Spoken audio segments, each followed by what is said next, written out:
真的假的？看不出来啊。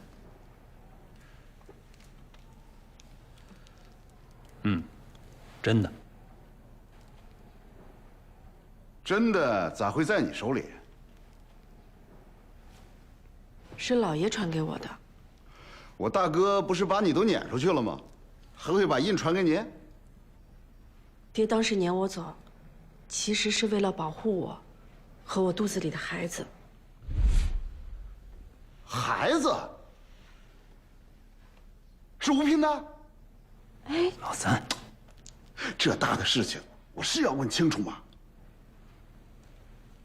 是大哥亲手传给你的？是老爷亲手将这印给我的，嘱我在风平浪静之后，把这个大印亲自交给少奶奶。东院这么多人，为什么让你转交呢？爹当时不知道军需院会如何结案，他怕所托之人也被牵连，而王世军只是学徒，不算是东院的人，与我又是旧识，人也老成，于是选了他。啊，这倒像大哥做事。几位叔叔不会再怀疑了吧？那你想怎么样呢？按照吴家的规矩，这事宜堂传到谁手上，谁就是吴家的大当家。所以我想，想都别想。我们吴家人就是死光了，也轮不着一个女人来做大当家的吧？四叔，你是不认这方事宜堂大印吗？印我认呢，但你这个人我不认。我这个人怎么了？难道我不是吴家东院的儿媳妇？你怎么进的吴家东院，我们大家心里都很清楚。你祸害了吴家东院也就算了，但是我们中院绝不让你祸害。二哥、三哥，你们怎么想我不管，但如果这个女人做了大当家的，我们中院第一个不服。告辞了。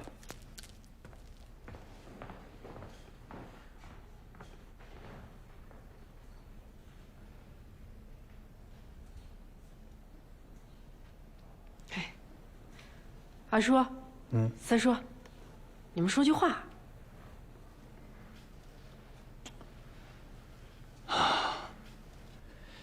这几十年来，吴家的大当家都是德才兼备的人物。周莹啊，以你现在的资格、能耐，就算有事宜堂大印在手，恐怕也难服众。那二叔的意思是？我的意思啊，缓缓再说吧。啊，哦，对了，周莹，最近西院的生意特别忙，我就先走一步了。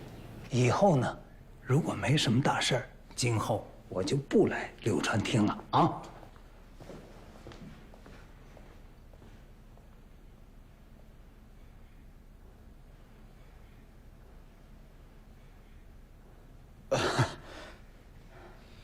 侄媳妇儿，你也别难过。就算二叔、三叔愿意认你，也没用。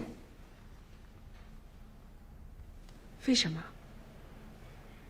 以前大哥在的时候，吴家四院能拧成一股绳。现在大哥死了，吴家四院都树倒猢狲散了。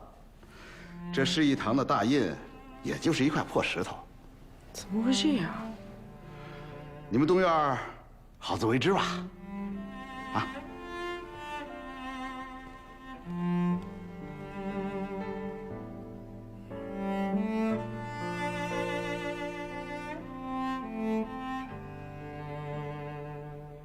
按照吴家祖上的规矩，所有的字据契约，哪怕双方都签字画押，都不能算，必须得盖上这事宜堂的大印才能生效。你还记得吗？老爷在把你赶出家门之前，他同样和二爷、三爷、四爷也断绝了关系。老爷是在用同样的办法保护他那3个兄弟。他同时还宣布，所有不匹生意的客商，鬼二爷把3元典当行70%的股份转让给了3爷，还要把4爷欠东院所有的银子都给免了。他还亲笔写了字据，但并没有盖上这世义堂大印。那也就是说，那些客商、股份还有银子，还都是东院的。是的。如果有这3样东西，那东院以后的生计就不愁了。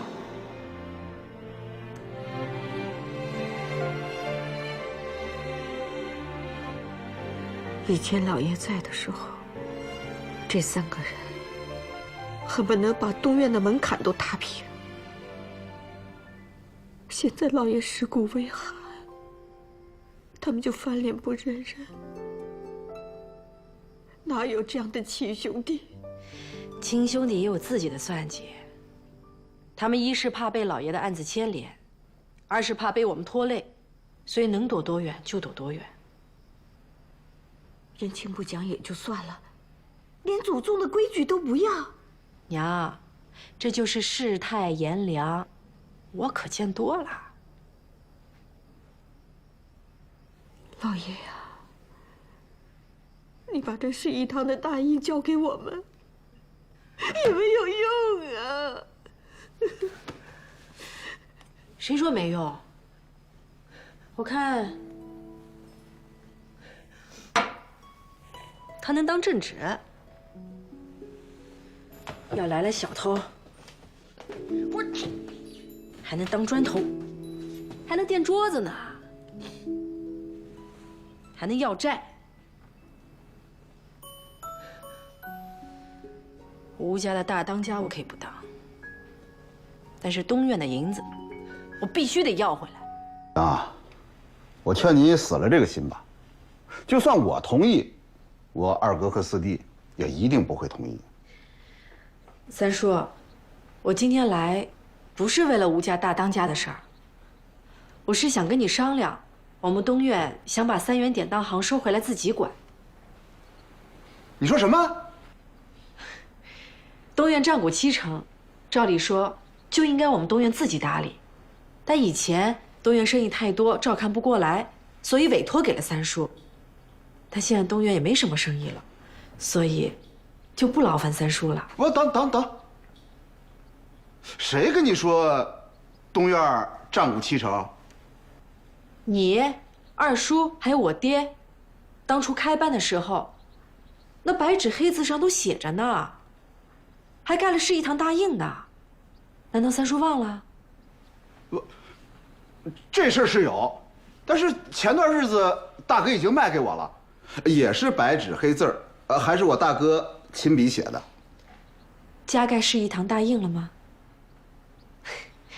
按照吴家的规矩，没有加盖世义堂大印的契约都不作算，所以那70%股份现在还在我们东院名下。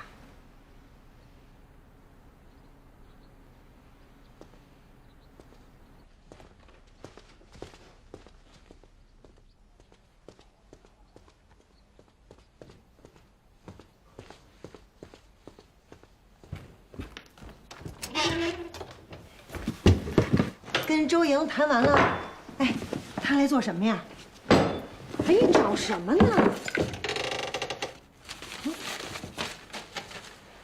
哎呀，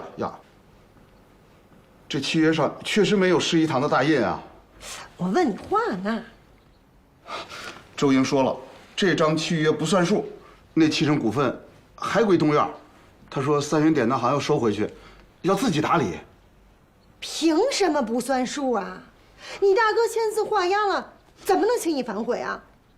但是按照我太爷爷定下的规矩，兄弟间的所有契约往来必须加盖世义堂的印才算数。夫人，你看，这上面就少这个印啊。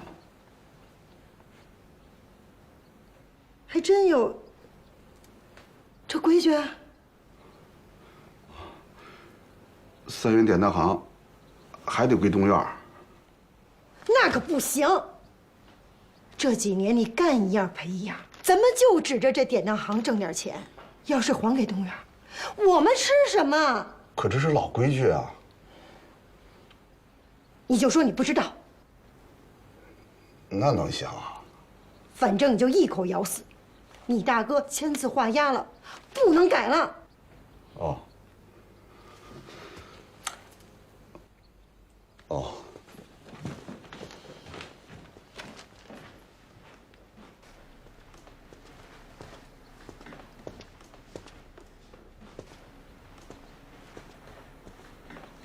三叔，你找到那契约了吗？的确没有加盖市一堂大印吧？少跟我来这一套！什么是一堂大印？什么规矩？我不知道，没听说过的都不算数。反正3元点那行已经归我们南院了，谁也别想拿走。三爷，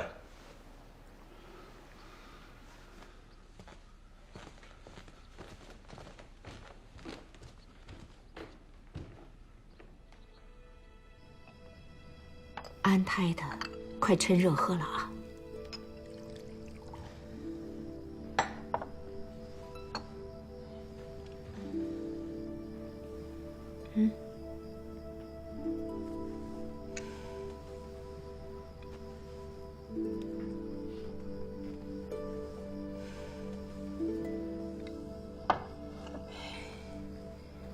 娘，三叔家里的事情，是不是都是柳氏做主啊？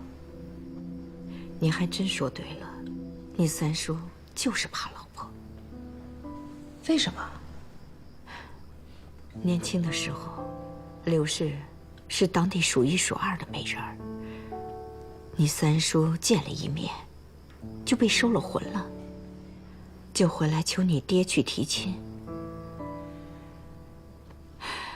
开始啊，柳氏先不同意，后来你爹还是狠花了一些银子，你三叔才把柳氏娶到手。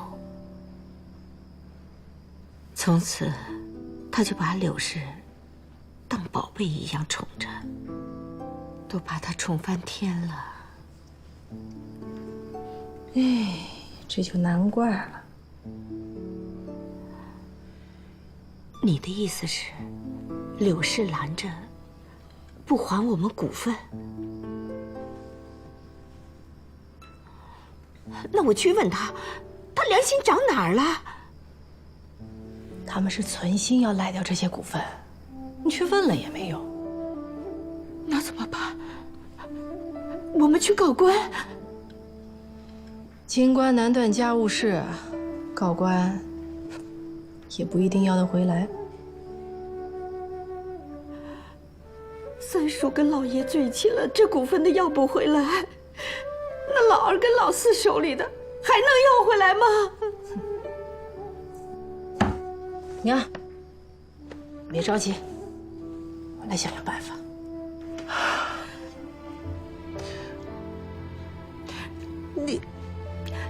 你这是什么姿势？啊？你给我好好坐着。娘，我这样蹲着舒服，比坐着舒服。周莹，东院虽然已经不是以前的东院了，但规矩还是以前的规矩。再说了，你这个样子对孩子也不好啊。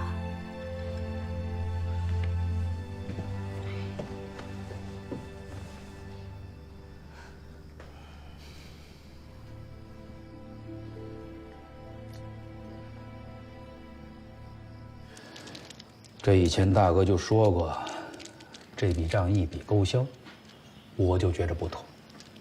啊，现在你又说，这个契约上没加盖市一堂的大印不作数，这个我也认。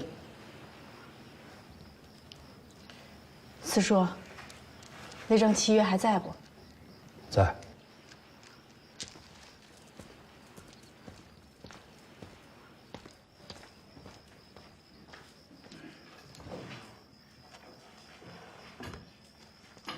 哎，周阳，你放心啊，这5000两银子呢，四叔绝不会赖账。哎呀，只是啊，这以前生意做的不大好，钱基本都亏完了。现在我们中院呢，就剩下这么一个土布作坊，能勉强度日。这以前大哥体恤我，从来没问我要过钱。当然，现在不一样了，东院的光景也不怎么好，啊，也缺钱。哎，这样吧，我们商量一下啊，以后我们中院每年还你100两银子，你看如何？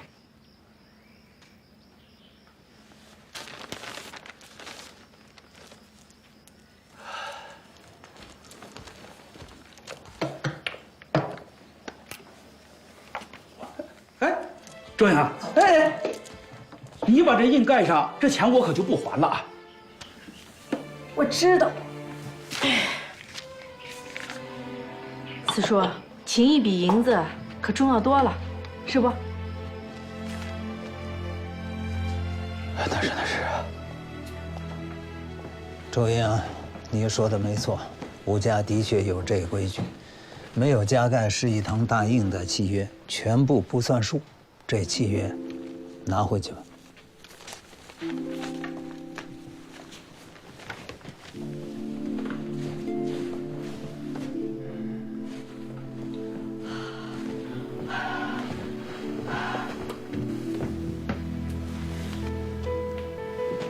你什么意思？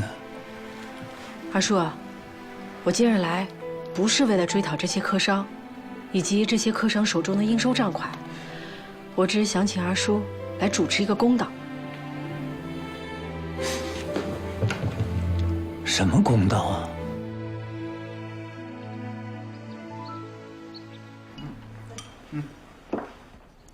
哟，老三、弟妹、二哥、老四吃饭呢？啊，怎么了？一块儿吃吧。哎，我来。是我把二叔、四叔请来的。